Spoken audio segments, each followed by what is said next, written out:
নাটোরের সন্ত্রাসী কার্যক্রম ও নাশকতার অভিযোগে জামায়াতে ইসলামীর ২০ নেতাকর্মীকে গ্রেফতার করেছে পুলিশ। মঙ্গলবার রাত 10:30টার দিকে লালপুরের শিবনগর এলাকায় অভিযান চালিয়ে গোপন বৈঠক থেকে তাদের গ্রেফতার করা হয়।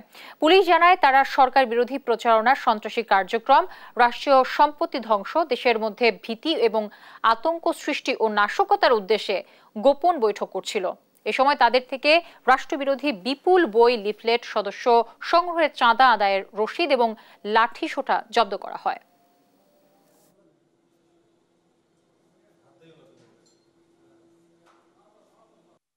কতিপয় সদস্য সেখানে গোপন বৈঠক করতেছে। উক্ত সংবাদের ভিত্তিতে আমি আমার সঙ্গী অফিসার ফোর্স সহ ঘটনাস্থলে যাই। ঘটনাস্থলে গেলে পুলিশের উপস্থিতি টের পেয়ে তারা পলায়নের চেষ্টা করে।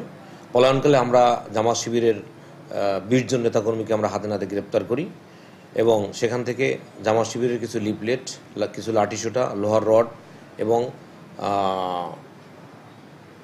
জামাত শিবিরের সদস্য সংগ্রহের চাঁদা আদায়ের কিছু রসিদ, এগুলো আমরা উদ্ধার করতে সক্ষম হই।